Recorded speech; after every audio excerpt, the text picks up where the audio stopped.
Hi, Dr. J here, and the last few videos we've been talking about godly foods and their role in your life and health, but also we've been talking about the role of sugar and how negative it can be for your health. And this has really touched a nerve, and many of you've reached out to me either openly on Facebook or privately in discussing some of your challenges with sugar and advice on sugar substitutes.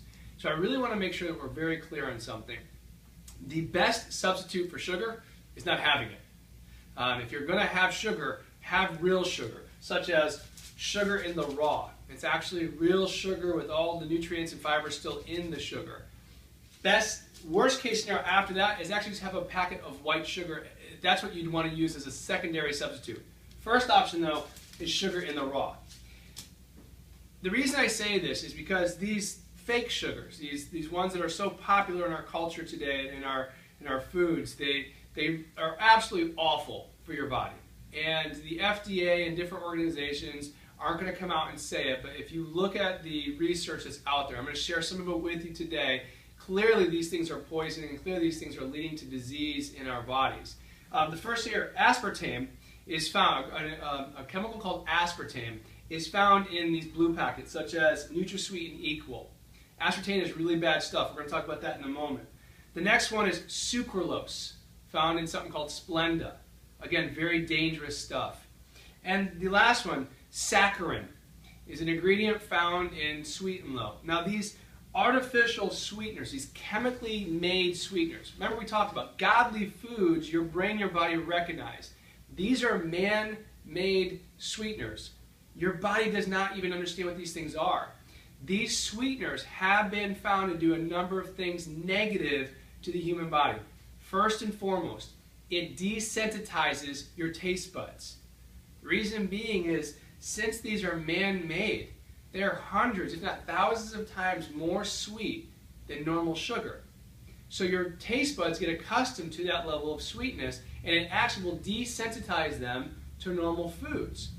The second thing that's been found with these artificial sweeteners, it destroys the good bacteria you actually have in your gut.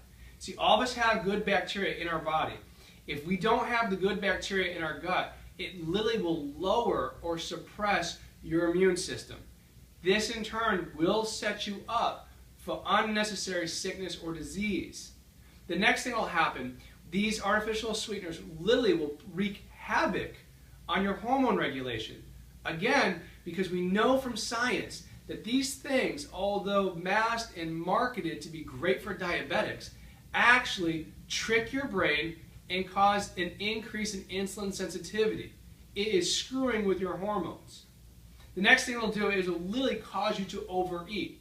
Because your hormones are fluctuating and because your body has got a ton of insulin circulating through your blood, your body inherently says, well, we need some calories to literally satiate all this insulin, and so it literally triggers in your brain the desire to go out and bring out more calories. It will increase, listen to what I'm about to say here, it actually will increase your risk of diabetes.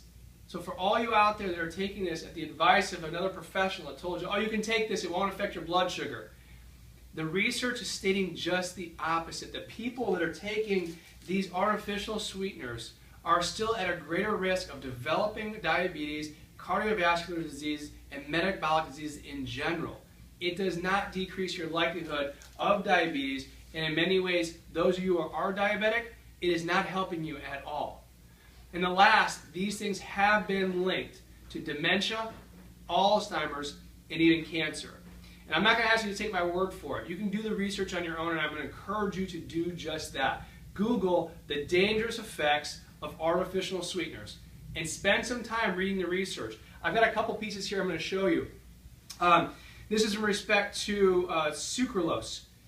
It was found in the Journal of Toxicology and Environmental Health. It reviewed the different studies that are out there with respect to sucralose, or Splenda.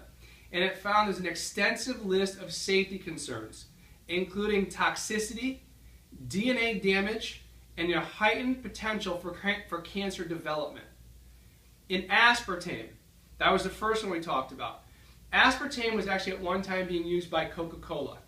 And Coca-Cola made this huge public statement that aspartame is safe and it's fine, etc., etc.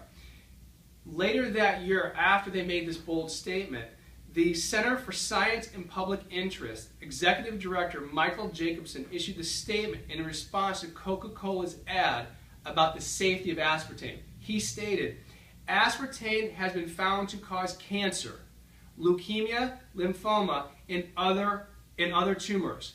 It shouldn't be in the food supply in any way.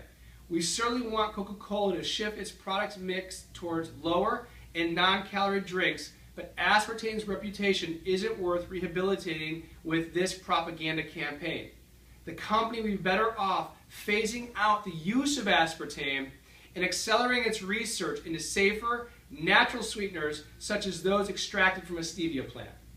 So I share this with you because, again, it's very easy to get confused in our culture. And it's very easy to have different opinions all over. And for some of you out there, you may be scratching your heads thinking, well, you know, the government says it's safe and it's in our foods. And if you have that confusion, I totally understand. I get it. But the reality and the truth is this. There's a lot of different powers at play that unfortunately come before our safety and our health. Your health is still your responsibility. I'm hoping to give you some knowledge and some tips and things that you can research and go deeper in your own pursuit of health, because these things are not safe. And just because friends and family members are using them, or just because every restaurant you go and have them at the table, doesn't make them a valid and viable option for you if you're really looking to get healthier.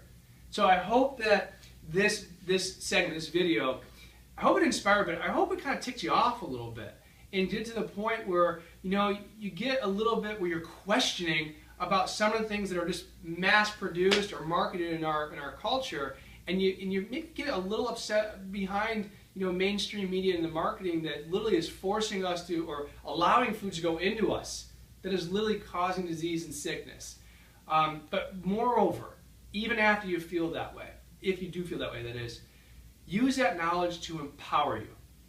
Get active, get more knowledge, and take different action and make healthier choices. As always, I'm here to help and assist any of you on your journey. Feel free to reach out to me via email or a private messenger if you want more information.